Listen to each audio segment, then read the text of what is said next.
Hello everyone, take my salam. Assalamu alaikum wa rahmatullah. This presentation is gonna be held by Muhammad Tawhidul Islam. Today I want to share with you some special tips and tricks following that the student will be able to rearrange in the most comfortable and easiest way. Let's take up. Dear my students, rearrange means not sentence making once again. Rearrange means rearrange the order of the sentence. The rearrange of sentence are two kinds: textual on the basis of source, two kinds, textual and non-textual. This is the example of textual and these are the example of non-textual. Again, rearrange are three categorized. These are person based, historical based and narrative based. These are the example of three categories. These are the special tips and tricks following this. I will solve this selected rearrange. These are the special tips and these are the selected rearrange I will fill up following these tips. Let's take up. প্রিয় শিক্ষার্থী, আজ আমি তোমাদের সাথে rearrange কিভাবে solve করতে হয় তার কিছু স্পেশাল টিপস অ্যান্ড ট্রিক্স দেখাচ্ছি, যেগুলো ফলো করে তোমরা সর্বোচ্চ মার্ক পাবে, অর্থাৎ 8 out of 8।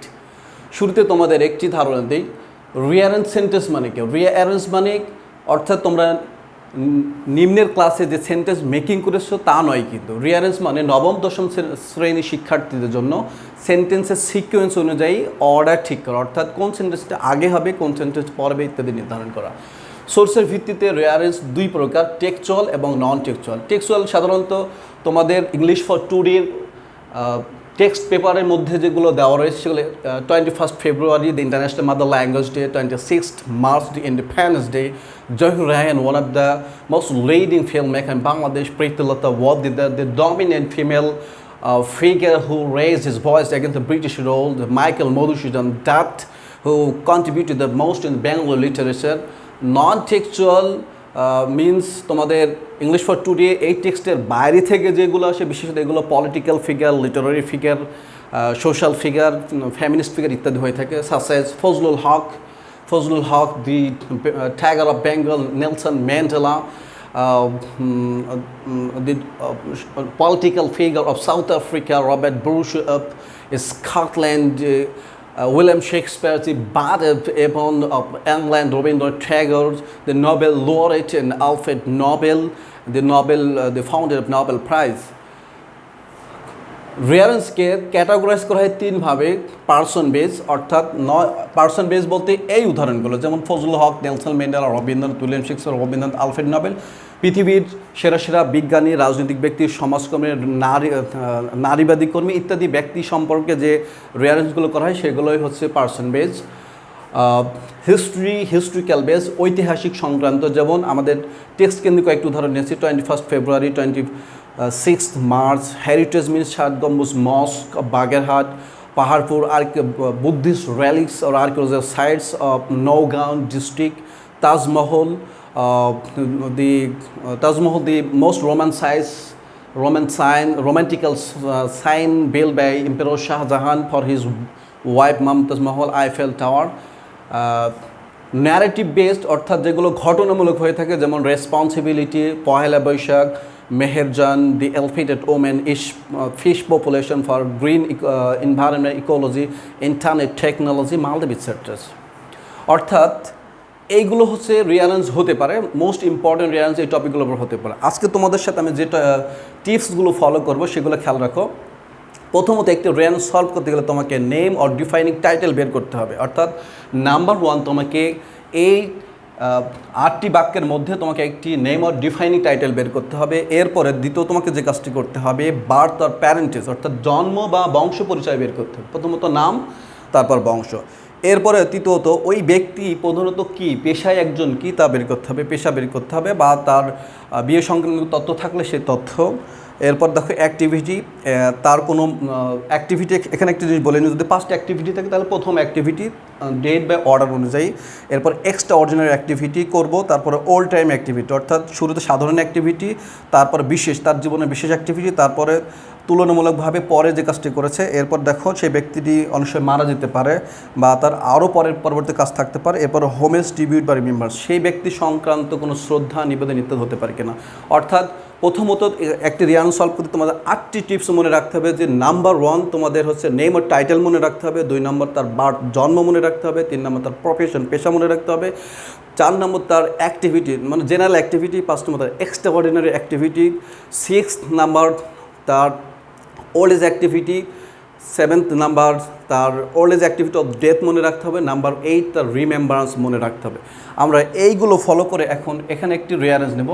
এই রিয়ারেঞ্জটি নিয়েছি বা খুবই একটি ইম্পর্টেন্ট রিয়ারেঞ্জ জহির রায়হান সম্পর্কে নেওয়া হয়েছে। এটি একটি টেক্সট বেস, অর্থাৎ আমরা এখানে যে ভাগ করেছি টেক্সচুয়াল এন্ড নন টেক্সচুয়াল। টেক্সচুয়ালের মধ্যে জহির রায়হান, অর্থাৎ আজকে আমরা জহির রায়হানের এই রিয়ারেঞ্জটি তোমাদের সলভ করাচ্ছি। দেখো প্রথমত যে টিপসটি আমি তোমাদের দিয়েছি, নেম অর ডিফাইনিং টাইটেল বের করবো। এই প্যাসেজের মধ্যে দেখো নাম কি, জহির রায়হানের নাম 2 জায়গায় রয়েছে, জহির রায়হান এবং রায়হান। এর মধ্যে দেখো এই দুটো বাক্যের মধ্যে কোনটি ডিফাইনিং সেন্টেন্স হতে পারে, এখানে অলসো রয়েছে। দেখো জহির রায়হান অলসো, অলসো একটি অ্যাডভার্ব, অলসো আরও, তার মানে এই সেন্টেন্সের বিগিনিং হতে পারে। কারণ অলসো আমরা বলি যখন একটি কাজ শেষে আরেকটি কাজ হয় তখন, তার মানে এই সেন্টেন্স শুরু হবে জহির রায়হান ওয়াজ one of the most talented film makers in Bangladesh. এই রিয়ারেঞ্জটি শুরু হবে হচ্ছে ডি দিয়ে। অর্থাৎ আমরা 1 নম্বর টিপস হচ্ছে কি দেখলাম, নেম অর ডিফাইনিং সেন্টেন্স, এর সাথে সাথে এইটি মিলালাম। অর্থাৎ আমার এই একে আমার কি বসবে, একে ডি বসবে। এরপর দেখো অর্থাৎ আমার 1 কমপ্লিট, আমি এখন 2-এ যাচ্ছি। আমি কি খুঁজবো, বার্থ আর প্যারেন্টেজ, তিনি কোথায় জন্মগ্রহণ করেছেন বা তার বংশ পরিচয়। বার্থ থেকে বর্ন শব্দ আমরা খুঁজবো। এই প্যাসেজের মধ্যে দেখো জহির রায়হান কোথায় জন্মগ্রহণ করেছে, তুমি যদি খোঁজো তাহলে দেখবা he was born on 10th August 1935 in the village Majupur in Feni district. অর্থাৎ 1935 সালে 10 আগস্ট ফেনী জেলার মজুপুর গ্রামে জন্মগ্রহণ করেছেন। অর্থাৎ এই বন শব্দ থেকে আমরা দ্বিতীয়টি আমরা সিলেক্ট করে নিতে পারছি, অর্থাৎ দ্বিতীয় অপশন কী হবে, বি হবে। এরপরে দেখো 3 নম্বর হচ্ছে কি, একটা প্রফেশন নেব, তিনি পেশায় আসলে কি। জহির রায়হান আসলে মূলত বাংলাদেশের সাহিত্যাঙ্গনে, বিশেষত বাংলাদেশের ভাষা আন্দোলন এবং স্বাধীনতার সংগ্রাম, তিনি একজন ভাষা সৈনিক হিসেবে পরিচিত।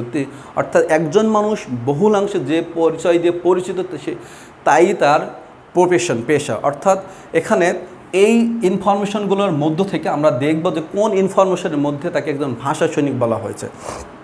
দেখো এখানে 1971 সাল কথা বলা হয়েছে, এখানে 1969 কথা বলা হয়েছে। এরপরে এখানে বলা হয়েছে তাকে অ্যারেস্ট করা হয়েছে, এখানে তিনি মিছিলে গিয়েছেন। এখানে বলা হচ্ছে he was an active worker language movement, এটি হচ্ছে তার একটি পেশা।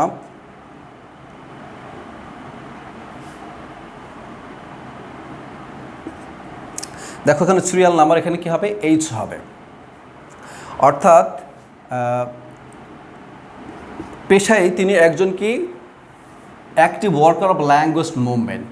এরপরে খেয়াল করো তাহলে তার প্রফেশন চলে গেল, অ্যাক্টিভিটি খেয়াল করো, প্রফেশন অ্যাক্টিভিটি কি, তিনি যেহেতু ল্যাঙ্গুয়েজ মুভমেন্টের একজন কর্মী ছিল, সাধারণত এখন তার কাজটি ঘটবে কি, তিনি ক্রমান্বয়ে ভাষা আন্দোলনের ইতিহাসগুলো ঢুকে পড়বে এবং তারিখ বাই ফেজ তিনি ঘটনাগুলো ঘটাবেন। এরপরে দেখেন তাহলে কী হবে, তার অ্যাক্টিভিটি কী হবে।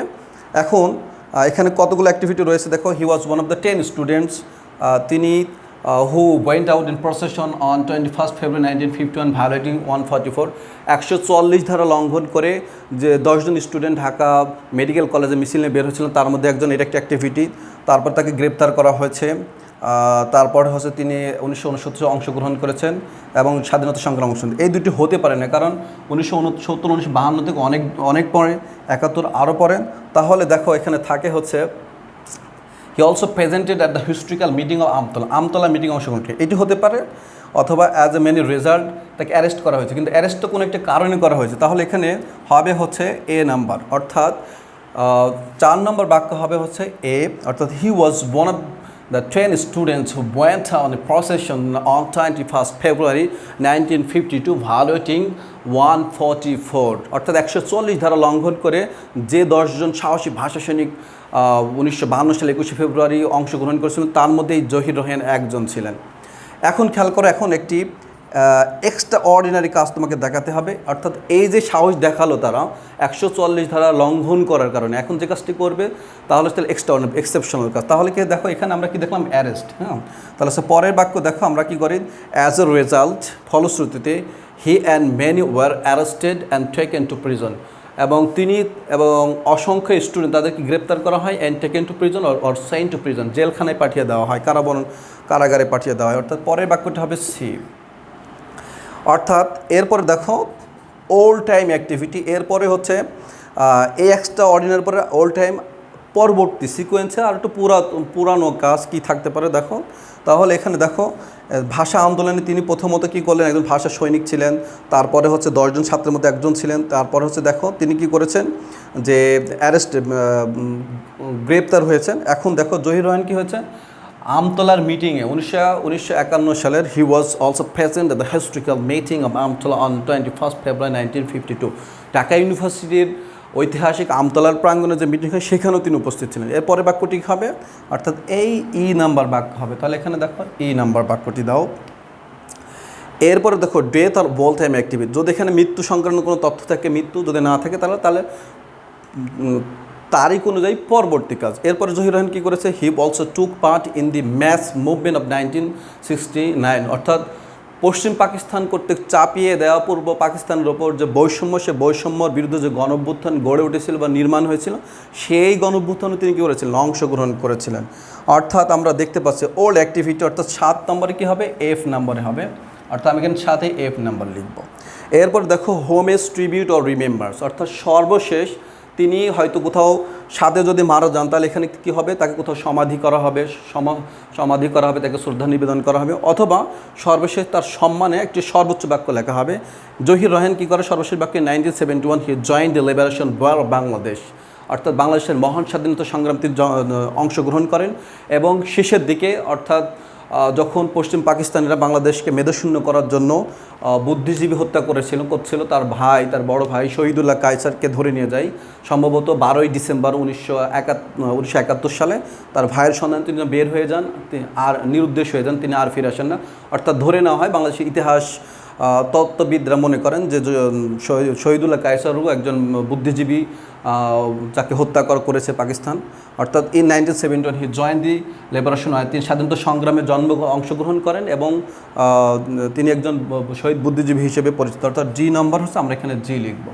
তোমাদের এখানে একটি জিনিস বলে নেওয়া ভালো, যদি তোমাদের প্রশ্নের মধ্যে লেখা থাকে রিঅ্যারেঞ্জ দ্য ফলোয়িং সেন্টেন্স আর রিরাইট অ্যাগেইন ইন প্যারাগ্রাফ, তাহলে তোমরা এইভাবে সিকোয়েন্স করবা এবং এইভাবে একটা অর্ডার সাজিয়ে, অর্থাৎ প্রথমত ডি বি সি এইচ এইভাবে একটা সাজিয়ে একটা প্যারাগ্রাফ লিখে দিবা।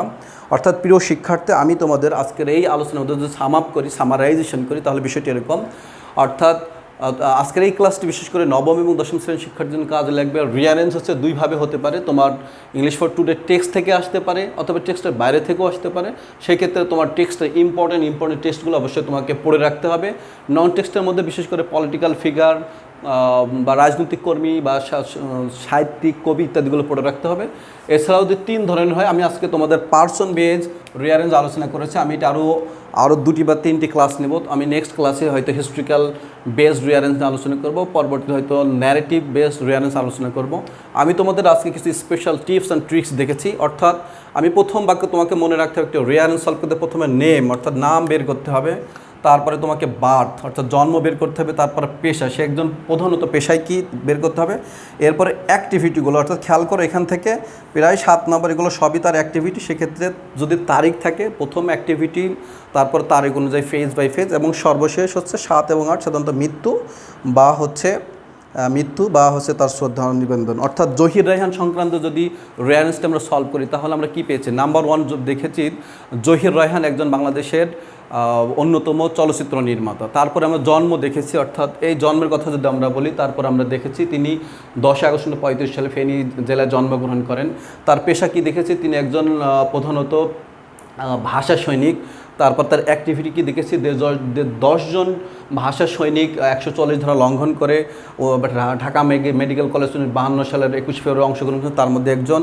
এরপর এক্সট্রা অর্ডিনারি হয়েছে, এই 40 ধারা লঙ্ঘন করার কারণে তাকে সহ তার বন্ধুদেরকে গ্রেপ্তার করা হয়েছিল এবং জেলে পাঠানো হয়েছিল। এরপরে 6 নম্বরে কি, তিনি এছাড়াও এছাড়াও তিনি ঢাকা ইউনিভার্সিটির ভাষা আন্দোলনকে ভাষাকে এগিয়ে নেওয়ার জন্য আমতলার মিটিং হয়ে সে আমতলা অংশগ্রহণ করেছিলেন। সপ্তম নম্বর আমরা কি দেখতে পাই, অর্থাৎ এই পাস এবং সপ্তম নম্বর আমরা দেখতে পাই যে হচ্ছে কি তিনি 1969 সালে গণঅভ্যুত্থানে অংশগ্রহণ করেন এবং হচ্ছে সর্বশেষ কি 1971 সালের স্বাধীন সংগ্রাম অংশগ্রহণ করেন। অর্থাৎ মূল কি শব্দ খেয়াল করো হচ্ছে ফিল্ম মেকার, তিনি একজন ফিল্ম মেকার, এটা 1 নম্বর বাক্য। এরপরে দেখো তার বর্ন হচ্ছে কি জন্ম বা টু, 3rd নম্বর কি ওয়ার্কার অফ ল্যাঙ্গুয়েজ মুভমেন্ট, এটি হচ্ছে 3rd ইনফরমেশন। 4th ইনফরমেশন কি 144 ধারা ভঙ্গন করেন, কেমন 144 ধারা ভঙ্গন করেন। 5ম নম্বর কি তিনি হচ্ছে কি অ্যারেস্টেড হন। এরপর 7ম নম্বর কি historical meeting of Amtala, his meeting of Amtala, আমতলার মিটিংয়ে তিনি কী করেন অংশগ্রহণ করেন। 7ম নম্বর কি দেখেন 1969 সালের মাস মুভমেন্টে হচ্ছে অংশগ্রহণ করেন এবং 1971 সালের 8ম নম্বর কি 8ম নম্বর স্বাধীনতা সংগ্রাম অংশগ্রহণ করেন। অর্থাৎ তুমি এইভাবে একটি শব্দ বা শব্দ মনে রাখতে পারো। আমি তোমাকে মনে করে দিচ্ছি, দেখো কি প্রথম কি লিখেছে ফিল্ম মেকার, দ্বিতীয় কি লিখেছে বন, তৃতীয় লিখেছে কি হচ্ছে তৃতীয় লিখেছে দেখো active work of language movement, চতুর্থ লিখেছে হচ্ছে কি 144 ধারা, 5ম নম্বর কি অ্যারেস্ট লিখেছি, 7ম নম্বর কি লিখেছি 7ম নম্বর তোমাকে দেখেছি যে আমতলার মিটিং, 6ষ্ঠ নম্বরে 7ম নম্বর দেখেছি 1969 সালের গণঅভ্যুত্থান এবং সর্বশেষ দেখেছি 1971 সাল। Dear my students, if you practice more, so I hope you will be able to to score the maximum. Stay tuned with us. I'll see you next. Allah Hafiz.